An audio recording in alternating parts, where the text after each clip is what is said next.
kita bisa sampai jam 10, Bang Hotman. Bisa, terserah Pak Ustadz. Aku mau tanya nih Pak Ustadz. Dengan krisis corona ini, ya, kita sadar bahwa hidup itu sangat singkat. Sementara kita sibuk terus mencari uang. Kadang-kadang banyak orang meninggal ya pada saat dia mencari uang, uangnya pun tidak dinikmati. Saya ini sudah lama pengen pensiun, tapi mental saya tidak siap. Karena apa? Setiap saya mau istirahat, ada perkara baru, honornya 2 miliar. Ada perkara ini, honornya 3 miliar. Akhirnya nggak jadi pensiun.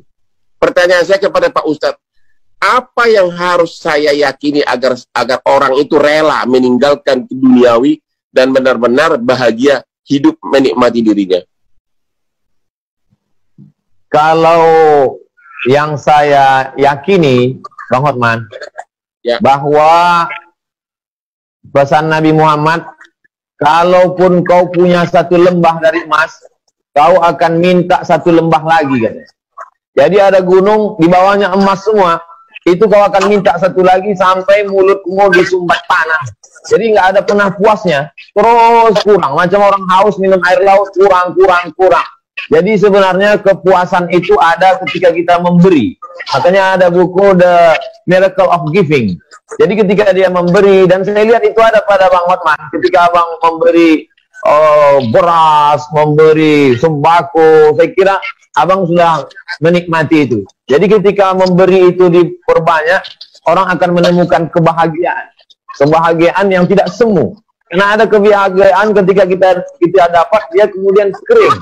Tapi ketika orang menemukan kebahagiaan yang tidak semu itu, itulah kebahagiaan yang sesungguhnya. Tapi dia rasa. Tidak semua orang bisa menceritakan apa yang dia rasakan. Dan apa yang Abang rasakan pun belum tentu bisa Abang bahasakan. Karena bahasa terlalu miskin untuk menceritakan tentang rasa. Nah, saya jadi puitis pula jadinya depan Bang Hotman.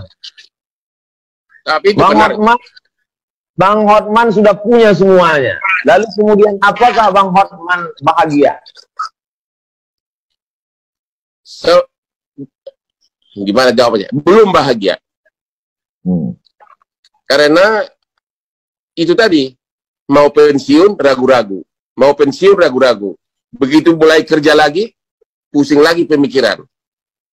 Ikut lagi terjun kepada masalah. Sehingga never ending story.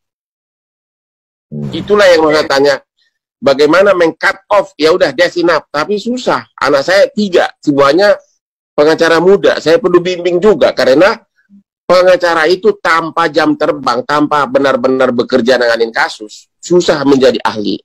Orang boleh bergelar profesor doktor, tapi belum tentu bisa bikin surat kuasa, belum tentu bikin surat gugatan. The only way adalah dengan jam terbang yang tinggi. Itulah yang sebenarnya saya nggak bisa tinggalin. Tapi bahagianya ya semu. Abang pernah merasa sulit dalam hidup? Apa yang paling tersulit saat menjalani hidup? Saya kebetulan dari kecil bukan dari keluarga miskin, termasuk orang yang berada untuk ukuran kecamatan. Saya tidak pernah susah hidupnya dari segi keuangan. Saya bersepuluh bersaudara. 6 orang sarjana murni, orang tua yang salah sekolahkan ke Unpar Parahyangan. Yang tersulit saya alami adalah ya hampir pernah mau bunuh diri waktu saya dari kantor pengacara internasional Andan Buyung oleh Profesor Subekti waktu itu yang menulis KUH Perdata. Saya diminta masuk ke Bank Indonesia, pindah ke Bank Indonesia. Gubernur Bank Indonesia yang sekarang adalah satu angkatan sama saya. Tapi pada saat itu saya melihat saya tidak punya masa depan di sana. Nggak bisa kaya Pak di sana. Itu antara lain yang saya lihat waktu itu. Kedua, saya sarjana hukum. Disuruh belajar hitung dagang. Disuruh belajar neraca. Memang namanya bank kan. Disitulah saya menjadi pesimis. Karena terus-terusan stres hari demi hari. Akhirnya hampir waktu itu minum